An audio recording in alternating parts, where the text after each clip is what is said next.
بسم اللہ الرحمن الرحیم۔ درود و سلام ہو محمد و آل محمد پر۔ السلام علیکم۔ بعثت خبر نامہ میں خوش آمدید۔ نظر ڈالتے ہیں 3 جنوری کی اہم ملکی اور عالمی خبروں کی شہ سرخیوں پر۔ دنیا بھر کے ترقی یافتہ ممالک کی صورتحال تبدیل کر کے رکھ دینے والے مہلک کرونا وائرس کی دوسری لہر کے وار پاکستان میں بھی جاری ہیں اور یومیہ کیسز اور اموات میں اضافہ ہو رہا ہے۔ پاکستان کے صوبہ بلوچستان کے علاقے مچھ میں فائرنگ سے 11 کارکن شہید جبکہ 4 زخمی ہو گئے۔ سالار اسلام لیفٹیننٹ جنرل شہید قاسم سلیمانی اور شہید مہندی المہندس کی پہلی برسی کے موقع پر جہاں ایران اور عراق میں لاکھوں افراد نے اپنے شہداء سے تجدید عہد کے لیے مظاہرے کیے، اسی طرح دنیا بھر کے آزاد فکر انسانوں نے بھی مدافعان حرم کو خراج تحسین پیش کرنے اور عالمی استخبار امریکہ اور اسرائیل سے اظہار براہت کے لیے اجتماعات اور مظاہرے کیے۔ ملک بھر میں تعلیمی ادارے 25 جنوری سے مرحلہ وار کھولے جانے کا امکان ہے، تاہم اس سے متعلق حتمی فیصلہ 4 جنوری کو بین الصوبائی وزرائے تعلیم کانفرنس میں ہوگا۔ KCCI کے سربراہ نے صدر مملکت کو بتایا ہے کہ کراچی میں جاری گیس بحران شدت اختیار کر گیا ہے، جس سے ملکی برآمدات کو شدید خطرہ لاحق ہے۔ سعودی عرب اور خلیجی ممالک کی جانب سے کرونا وائرس کی نئی قسم کے پھیلاؤ کے پیش نظر بند کی گئی سرحدیں کھولنے اور معطل کردہ بین الاقوامی پروازوں کو بحال کرنے کے اعلان کے بعد Pakistan international air line PIA نے بھی سعودی عرب کے لیے پروازیں بحال کرنے کا اعلان کر دیا ہے۔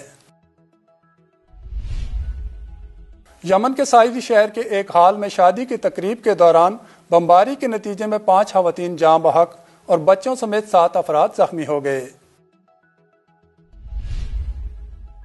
افغانستان کی سپریم کورٹ نے کابل یونیورسٹی پر حملے کے ماسٹر مائنڈ محمد عادل کو سزائے موت جبکہ دیگر شریک ملزمان کو عمر قید کی سزا سنائی ہے۔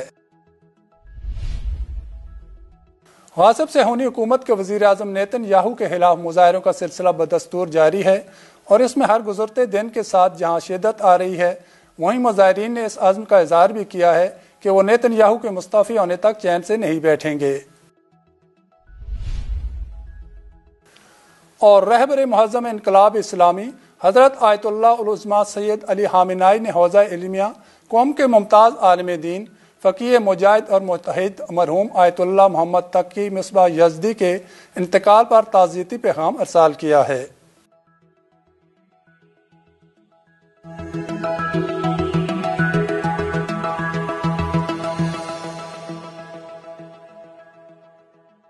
اور اب خبریں تفصیل کے ساتھ۔ دنیا بھر کے ترقی یافتہ ممالک کی صورتحال تبدیل کر کے رکھ دینے والے مہلک کرونا وائرس کی دوسری لہر کے وار پاکستان میں بھی جاری ہیں اور یومیہ کیسز اور اموات میں اضافہ ہو رہا ہے۔ سرکاری پورٹل کے مطابق گزشتہ 24 گھنٹوں میں سامنے آنے والے اعداد و شمار کے مطابق ملک بھر میں 2272 افراد میں وائرس کی تصدیق ہوئی جبکہ مزید 53 افراد رقمہ اجل بنے۔ تاہم گزشتہ 24 گھنٹوں میں صحت یاب ہونے والے افراد کی تعداد 1686 رہی۔ یوں اب تک ملک میں کرونا وائرس سے متاثرہ افراد کی تعداد 4,86,634 ہو گئی، جس میں سے 90% سے زائد یعنی 4,40,660 مریض صحت یاب ہوئے جبکہ اموات کی تعداد 10,311 تک پہنچ گئی ہے۔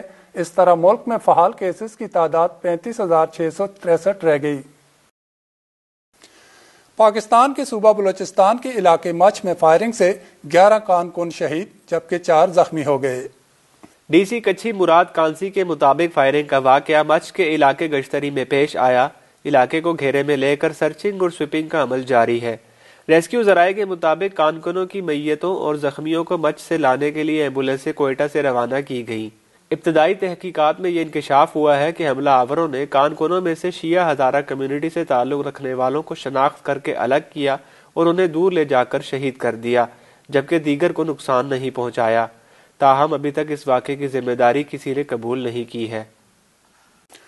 سالار اسلام لیفٹیننٹ جنرل شہید قاسم سلیمانی اور شہید مہندی المہندس کی پہلی برسی کے موقع پر جہاں ایران اور عراق میں لاکھوں افراد نے اپنے شہداء سے تجدید عہد کے لیے مظاہرے کیے، اسی طرح دنیا بھر کے آزاد فکر انسانوں نے بھی مدافعان حرم کو خراج تحسین پیش کرنے اور عالمی استخبار امریکہ اور اسرائیل سے اظہار براہت کے لیے اتہامات اور مظاہرے کیے۔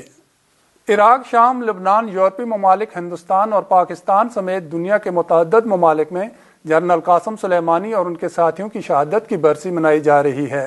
سالار اسلام شہید قاسم سلیمانی کی برسی کی مناسبت سے بغداد کے میدان تحریر میں مرکزی پروگرام کا انعقاد کیا گیا، جہاں بغداد کی عوام سمیت آس پاس عراقی شہروں کے لاکھوں لوگوں نے شرکت کی۔ رپورٹ کے مطابق 3 مختلف عراقی صوبوں سے لاکھوں کی تعداد میں عراقی عوام شہید کمانڈروں سے تجدید عہد کرنے کے لیے قافلوں کی شکل میں کئی دنوں سے پیدل چلتے ہوئے آج بغداد کے میدان تحریر پہنچے، جہاں شہید قاسم سلیمانی اور شہید مہدی المہندس کی برسی کے حوالے سے مرکزی اجتماع کا انعقاد کیا گیا ہے۔ شہداء کی برسی میں شریک عراقی شہریوں نے عراق سے امریکہ کی دہشت گرد فوج کے فوری انخلاء کا مطالبہ اور خطے میں امریکی مظالم کے خلاف نعرے لگائے۔ شامی دارالحکومت دمشق میں بھی حکومتی سطح پر شہید کمانڈروں کی یاد میں پروگرام کا انعقاد کیا گیا، جہاں علماء و دانشوروں سمیت حکومتی عہدیداروں نے بھی شرکت کی۔ اسی طرح پاکستان کے مختلف شہروں میں متعدد تنظیموں اور عقیدت مندوں نے اس موقع پر گوناگون تقاریب کا انعقاد کیا۔ اس کے لیے شہداء کی برسی کے موقع پر عراقی مزاحمتی تنظیم تحریک حماس کے 2 اہم رہنماؤں نے شہید سردار سلیمانی کے مزار پر حاضری دی۔ واضح رہے کہ گزشتہ سال 3 جنوری کو امریکی دہشت گرد فوج نے ڈونلڈ ٹرمپ کے براہ راست حکم سے ایران کی قدس بریگیڈ کے کمانڈر جنرل قاسم سلیمانی اور عراق کی عوامی رضاکار فورس حشد الشعبی کے ڈپٹی کمانڈر جنرل ابو مہدی المہندس کو ان کے ساتھیوں کے ہمراہ فضائی حملے کر کے شہید کر دیا تھا۔ شہید قاسم سلیمانی حکومت عراق کے باضابطہ دعوت پر بغداد پہنچے تھے اور وہ حکومت عراق کے مہمان تھے۔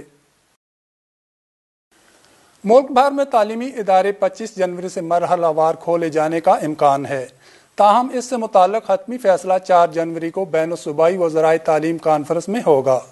اس حوالے سے بتایا گیا کہ ملک میں تعلیمی ادارے کھولنے سے متعلق تمام فیصلے ہیلتھ ایڈوائزری کی بنیاد پر لیے جائیں گے۔ وفاقی وزیر تعلیم شفقت محمود کی زیر قیادت بین الصوبائی وزرائے تعلیم کانفرنس میں 4 صوبوں کے وزرائے تعلیم شریک ہوں گے۔ اس ضمن میں فیڈرل ایجوکیشن سے تعلق رکھنے والے ذرائع نے بتایا کہ وفاقی حکومت نے تعلیمی ادارے 3 مرحلے میں کھولنے کی تجویز دی ہے۔ انہوں نے بتایا کہ پہلے مرحلے میں 25 جنوری سے پرائمری سکولز، دوسرے مرحلے میں 4 فروری سے مڈل اور سیکنڈری سکولز، جبکہ تیسرے مرحلے میں اعلیٰ تعلیمی ادارے کھولنے کی تجویز شامل ہے۔ KCCI کے سربراہ نے صدر مملکت کو بتایا ہے کہ کراچی میں جاری گیس بحران شدت اختیار کر گیا ہے، جس سے ملکی برآمدات کو شدید خطرہ لاحق ہے۔ KCCI کے سربراہ نے صدر مملکت کو بتایا کہ کراچی میں جاری گیس کا بحران شدت اختیار کر گیا ہے، جس کی تحقیقات ہونا ضروری ہیں، کیونکہ ایک ایسے وقت میں کہ جب برآمدات رفتار پکڑ رہی ہیں، نظام میں کہیں موجود کچھ عناصر نے جان بوجھ کر مداخلت کی اور گیس کی قلت پیدا کی، جس کی وجہ سے کئی کارخانے بند ہو گئے۔ انہوں نے خدشہ ظاہر کیا کہ اگر گیس بحران اسی طرح جاری رہا تو نہ صرف برآمد کنندگان کو اپنی شپمنٹس بر وقت بھیجنا مشکل ہو جائے گا، بلکہ عام صنعتیں بھی مقامی مارکیٹ میں اشیاء کی مسلسل فراہمی کو یقینی بنانے کے قابل نہیں رہیں گی۔ ملاقات کے دوران عارف علوی نے کہا کہ وہ گیس کی قلت کی اصل وجوہات اور اس سے نمٹنے کے لیے اٹھائے جانے والے اقدامات کے حوالے سے کچھ روز میں تاجر برادری کو آگاہ کریں گے۔ دوسری جانب حکومتی عہدیداران کی جانب سے گیس کی اس قلت سے نمٹنے کے لیے کسی لائحہ عمل کا ذکر ابھی تک نہیں ہوا ہے۔ یاد رہے کہ پاکستان کی گیس کی قلت پوری کرنے کے لیے ایک عملی منصوبہ ایران سے گیس برآمد کرنے کا تھا، جو پاکستان کی سرحد تک پہنچ کر تعطل کا شکار ہو گیا۔ پاکستان کی خارجہ پالیسیوں پر بیرونی طاقتوں کے دباؤ کے باعث آج تک گیس کے شعبے میں خود کفیل ہونے کا یہ خواب عملی نہیں ہو سکا ہے۔ سعودی عرب اور خلیجی ممالک کی جانب سے کورونا وائرس کی نئی قسم کے پھیلاؤ کے پیش نظر بند کی گئی سرحدیں کھولنے اور معطل کردہ بین الاقوامی پروازوں کو بحال کرنے کے اعلان کے بعد Pakistan international air line PIA نے بھی سعودی عرب کے لیے پروازیں بحال کرنے کا اعلان کر دیا ہے۔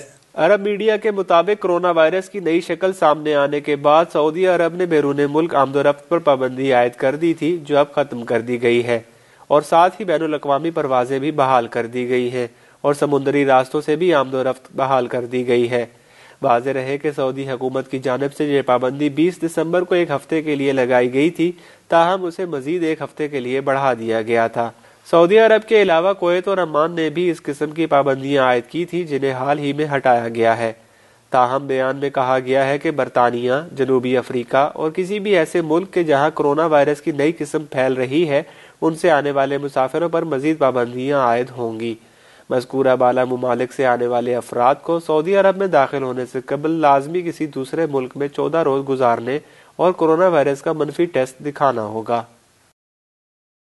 یمن کے ساحلی شہر کے ایک ہال میں شادی کی تقریب کے دوران بمباری کے نتیجے میں 5 خواتین جاں بحق اور بچوں سمیت 7 افراد زخمی ہو گئے۔ عالمی خبررساں ادارے کے مطابق یمن کے ساحلی شہر الحدیدہ میں ایئرپورٹ روڈ پر واقع المنصور ہال میں شادی کی تقریب جاری تھی کہ اس دوران نزدیکی توپ کا گولہ گرا، جس کے نتیجے میں درجنوں افراد شدید زخمی ہو گئے۔ ریسکیو ادارے نے زخمیوں کو اسپتال منتقل کیا، جہاں 5 خواتین کی ہلاکت کی تصدیق کر دی گئی ہے، جبکہ 7 افراد شدید زخمی ہیں، جن میں 4 خواتین اور 3 بچے شامل ہیں۔ سعودی عرب، امریکہ متحدہ عرب امارات اور چند دیگر ممالک کی مدد سے مارچ 2015 سے یمن کے خلاف جارحانہ حملوں کے ساتھ ہی اس ملک کا بری، بحری اور فضائی محاصرہ کیے ہوئے ہے، جس کے باعث اب تک 17,000 سے زیادہ یمنی شہری شہید اور 10,000 زخمی ہو چکے ہیں۔ افغانستان کی سپریم کورٹ نے کابل یونیورسٹی پر حملے کے ماسٹر مائنڈ محمد عادل کو سزائے موت جبکہ دیگر شریک ملزمان کو عمر قید کی سزا سنائی ہے۔ اطلاعات کے مطابق گزشتہ برس نومبر میں فوجی لباس میں ملبوس دہشت گردوں نے کابل یونیورسٹی پر حملہ کر کے 30 سے زائد طلباء کو شہید اور متعدد کو زخمی کر دیا تھا۔ افغان حکومت نے حملے کے الزام میں دہشت گرد محمد عادل کو حراست میں لیا تھا، جسے اس حملے کا ماسٹر مائنڈ قرار دیا گیا تھا۔ آج افغان سپریم کورٹ نے سخت حفاظتی پہرے میں کابل یونیورسٹی حملہ کیس کی سماعت کی اور مرکزی ملزم محمد عادل کو سزائے موت جبکہ دیگر ملزمان کو بارودی مواد کی ترسیل اور سہولت کاری کے الزام میں عمر قید کی سزا سنا دی ہے۔ غاصب صہیونی حکومت کے وزیر اعظم نیتن یاہو کے خلاف مظاہروں کا سلسلہ بدستور جاری ہے اور اس میں ہر گزرتے دن کے ساتھ جہاں شدت آ رہی ہے، وہیں مظاہرین نے اس عزم کا اظہار بھی کیا ہے کہ وہ نیتن یاہو کے مستعفی ہونے تک چین سے نہیں بیٹھیں گے۔ مقبوضہ فلسطین کے باشندوں نے سیکورٹی کے سخت حصار کے باوجود مظاہروں میں شرکت کی۔ ذرائع کا کہنا ہے کہ سیکورٹی فورسز نے نیتن یاہو کے گھر کی جانب جانے والے راستوں کو بند کر کے 8 مظاہرین کو گرفتار کر لیا۔ اسرائیل کے زیر قبضہ مقبوضہ فلسطینی علاقوں میں گزشتہ کئی مہینوں سے نیتن یاہو کی اقتصادی پالیسیوں، مالی بدعنوانیوں اور کورونا کی روک تھام میں ان کی ناقص کارکردگی کے خلاف مظاہرے ہو رہے ہیں۔ مظاہرین کورونا کے معاملے میں نیتن یاہو کی کابینہ کی کمزور کارکردگی پر احتجاج کر رہے ہیں اور ان کی اہلیہ کی مالی بدعنوانی کے باعث جلد سے جلد ان کے استعفے کا مطالبہ کر رہے ہیں۔ اور رہبر معظم انقلاب اسلامی حضرت آیت اللہ العظمیٰ سید علی خامنہئی نے حوزہ علمیہ قوم کے ممتاز عالم دین، فقیہ مجاہد اور متحد مرحوم آیت اللہ محمد تقی مصباح یزدی کے انتقال پر تعزیتی پیغام ارسال کیا ہے۔ رہبر انقلاب اسلامی نے اپنے ایک پیغام میں عالم ربانی، مجاہد فقیہ و حکیم آیت اللہ محمد تقی مصباح یزدی کی المناک رحلت پر گہرے دکھ اور افسوس کا اظہار کیا اور اس مناسبت سے ایک تعزیتی پیغام بھی پیش کیا۔ اللہ اکبر، اشہد ان لا الہ الا اللہ وحدہ لا شریک لہ۔ بسم اللہ الرحمن الرحیم۔ عالم ربانی، حکیم، مجاہد، فلسفی اور فقیہ آیت اللہ الحاج شیخ محمد تقی مصباح یزدی کی نہایت ہی افسوس اور المناک رحلت کی خبر موصول ہوئی۔ یہ سانحہ حوزہ علمیہ اور علوم اسلامی کے شعبے کے لیے بہت بڑا نقصان ہے۔ مرحوم ایک ممتاز مفکر، لائق مدیر ہونے کے ساتھ ساتھ حق گوئی میں نڈر اور صراط مستقیم پر ثابت قدم تھے۔ دینی افکار کو زندہ رکھنے کے لیے حقائق پر مبنی لاتعداد کتابیں تصنیف کرنا، ممتاز اور مؤثر طلباء کی تربیت، اور جہاں جہاں مرحوم کی ضرورت محسوس ہوئی ان تمام شعبوں میں انقلابی موجودگی واقعاً بے نظیر ہے۔ تقوی اور پارسائی جوانی سے لے کر زندگی کے آخر تک مرحوم کی نمایاں خصوصیات میں سے رہیں، اور معرفت توحیدی میں سلوک کی توفیق ان کی طویل مدتی جدوجہد کا ایک عظیم الہی ثواب ہے۔ میں خود اپنے اس دیرینہ برادر عزیز کا سوگوار ہوں۔ خانوادہ محترم، صالح فرزندوں اور ان کے باقی پسماندگان کے ساتھ اس عظیم استاد کے شاگردوں، عقیدت مندوں اور حوزہ علمیہ سے اظہار تعزیت کرتے ہوئے مرحوم و مغفور کی بلندی درجات، مغفرت اور رحمت الہی کے لیے دعا گو ہوں۔ سید علی خامنائی، 2 جنوری 2021۔ اللہ اکبر۔ بسم اللہ الرحمن۔